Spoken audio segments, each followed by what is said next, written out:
Chapter 20, Fatherhood. The alarm on Holly's cell phone is ringing. She slaps her hand on top of her cell and swipes it to turn it off. She looks across the room and assumes Laura is already up and gone. Holly's morning runs have ceased in the last couple of days. She has chosen sleep over exercise. She grabs her tallow and other toiletries as she goes to the bathroom to shower. After 20 minutes in the bathroom, she emerges completely awake. In the room, Holly gets dressed in her jeans and a hoodie. As she walks by the full-length mirror, she figures she is looking a bit frumpy. Holly searches through her drawers, then her closet. Hanging in the closet, there is a form-fitting sweater her mother bought her. After putting it on, she models it from every angle in the mirror. Next, she looks at her hair that has been in a messy bun for a week. She takes the time to add a few braids and pulls it back into a band. After she is done fussing with her appearance, she heads for the kitchen. As she glances in the living area, Holly notices Laura is on the couch. She is fast asleep. Holly goes over and lightly shakes her shoulder with no response. She is more forceful until Laura gets up. It takes Laura a minute to get her bearings together. "Did you oversleep? Don't you have a class this morning?" inquires Holly, still rubbing her head and face to wake up. "I'm skipping my classes this morning. I've got so much work to do," softly replies Laura. Holly walks back to the kitchen while Laura heads to the bathroom. Before she enters, Laura slowly backs up and looks Holly over.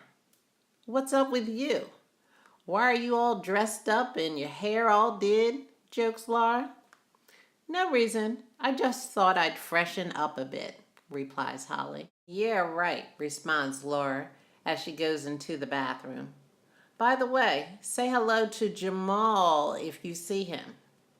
Holly just smiles as she makes herself some instant oatmeal in the microwave. As she eats, Holly copies the updated research paper onto Teddy's flash drive. When she is finished, she cleans out her bowl in the sink and packs her things to get ready for classes. "I'm leaving, Laura," calls out Holly as she walks to the door. Laura rushes out of the room. "When is your sociology class over?" she asks. "About 3 o'clock. "Okay, I'm going to catch up with Teddy after your class." "Sounds like a plan. I'll talk with you later." Today, the discussion in sociology class focuses on Holly and Teddy's topic of race. Dr. Dayton poses the question, should we eliminate race categories on everything? For example, job and college applications, or even the U.S. Census. As usual, there are varying points of view from the class. One viewpoint for keeping the race category is it allows jobs and colleges to diversify their environment. The explanation given is the diverse environment provides many different ideals and ways of thinking, which can lead to new types of innovations. Another suggestion for keeping race is it can show discrepancies in the justice system. Like addicts, such as drugs and alcohol, in some races may result with jail sentences or death, while other races may receive time in rehab facilities for the same offense.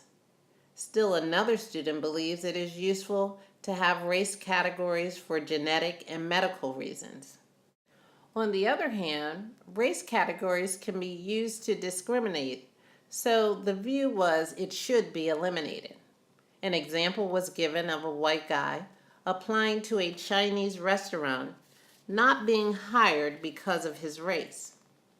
Another student suggests the only category in the United States should be American and group people according to income.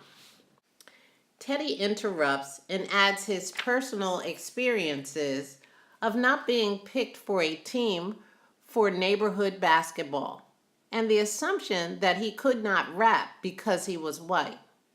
A white student asked Teddy to show the class what he could do. Teddy is more than willing to freestyle rap. After half a minute of random words not making any sense, the white student told Teddy it isn't because you're white.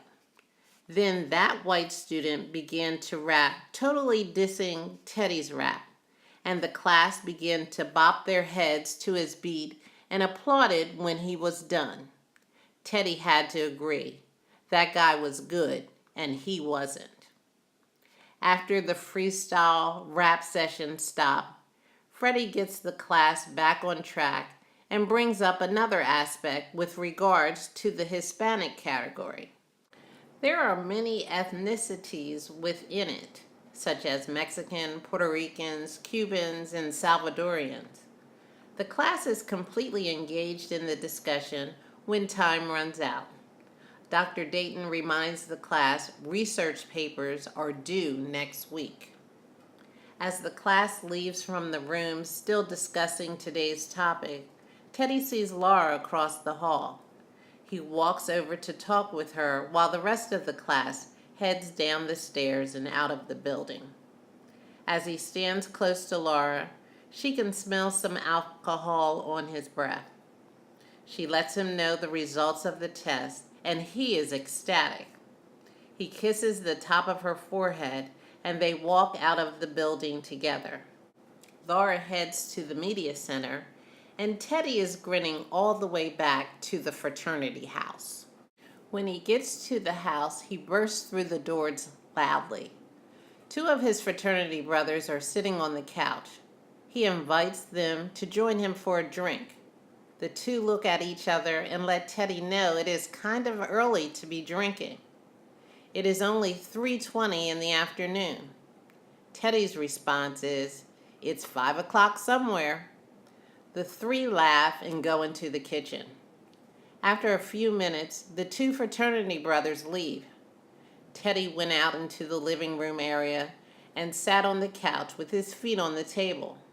More fraternity brothers come through, and Teddy would invite them to join him for drinks. Some declined because they needed to study and get ready for their finals. Others did oblige him. One asks, what is he celebrating?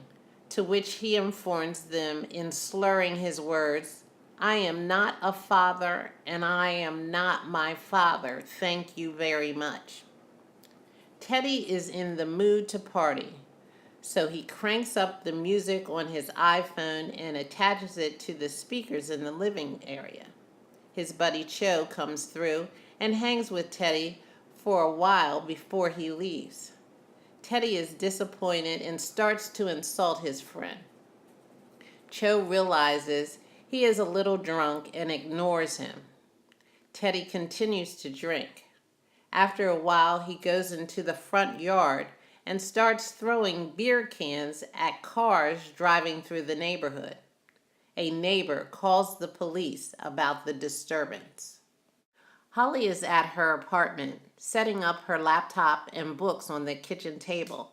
She realized she didn't give Teddy back his flash drive to review the research paper.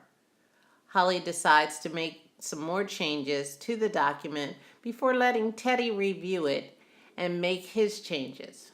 She also wants to add the bibliography section since last night she was too tired. Officer Wolf just arrived to the station when he gets the disturbance call at the fraternity. He is surprised by the timing of the call. Usually, if there are issues at the fraternity, it is later in the evening. The officer has a new rookie to train, Jake Adams. Since Officer Wolf is familiar with the brothers at the fraternity, he takes his rookie in training to show him how to handle a disturbance call.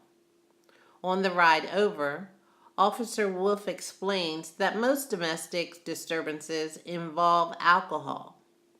The rookie conveys his knowledge of that fact. Officer Wolf informs him he knows the people in the fraternity, so the goal is to keep everyone calm. He assigns the rookie to keep back spectators on the scene.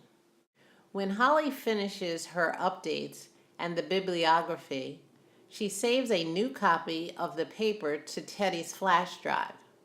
Holly texts Teddy to let him know she is coming by to drop off his flash drive. She puts her laptop in her book bag and ensures she has the flash drive. Holly leaves her apartment and heads to the frat house. A crowd of people are standing across the street from the fraternity as the police cruiser pulls up in front of the house. Officer Wolf sees Teddy in the middle of the front yard. He is holding 2 cans of beer by the plastic ring from a 6-pack in one hand and an empty can of beer in the other hand. There are 3 fraternity brothers outside. 2 of them are on the porch holding their cell phones videotaping their frat brother drunk. One is in the yard trying to calm Teddy down and deter him from throwing empty beer cans. As Holly walks the few blocks, she notices the crowd gathering and the red and blue lights of a patrol car in front of the fraternity house. She takes out her cell to text Teddy to ask what is going on when she realizes he didn't text her back from before. Holly slowly walks closer to the house and stands with the spectators across the street. She is shocked to see Teddy in the middle of the yard. The policemen get out of the car. Rookie Adams gets straight on his task of pushing back the spectators, starting with the frat brother who is trying to stop Teddy from throwing the cans. The amount of people in the yard has grown to about 7. Most of them have pulled out their cell phones to record. Officer Wolf focuses on Teddy. "So Teddy, I need you to put down the cans on the ground," explains Officer Wolf in a conciliatory manner. "Officer Wolf, I'm good. I'm just celebrating," states Teddy.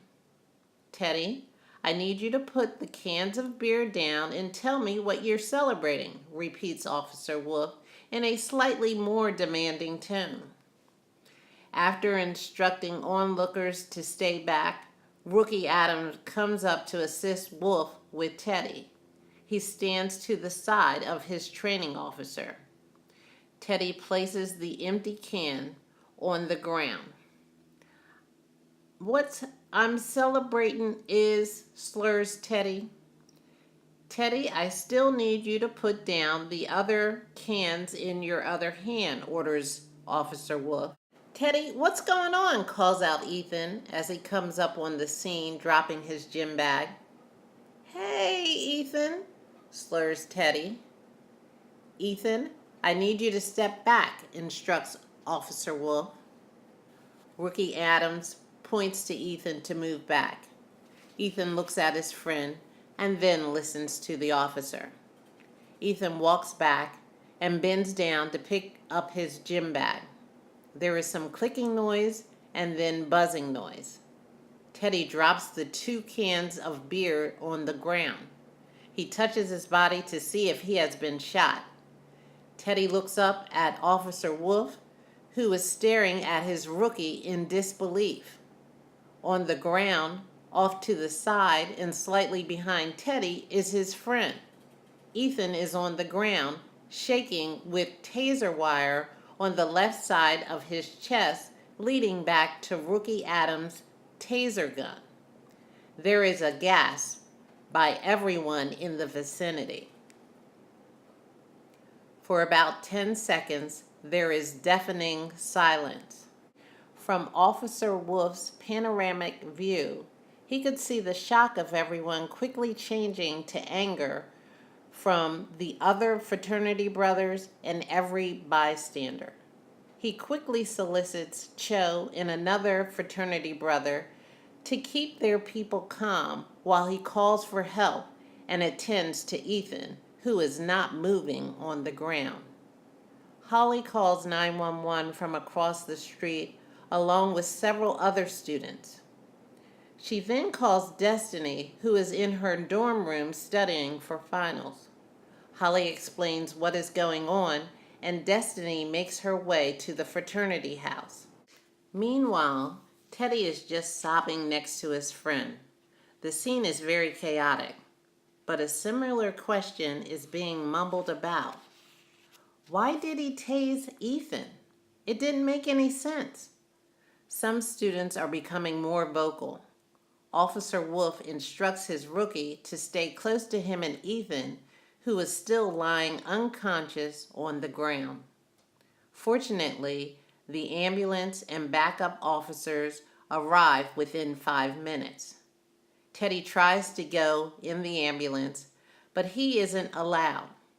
Destiny lies that she is Ethan's sister and accompanies him to the hospital. Teddy is taken downtown to the police station. In Chapter 20, Teddy is drunk and he's causing a disturbance, but Ethan is tased. In the comments below, share if you have ever been falsely accused and what happened afterwards. See you in Chapter 21.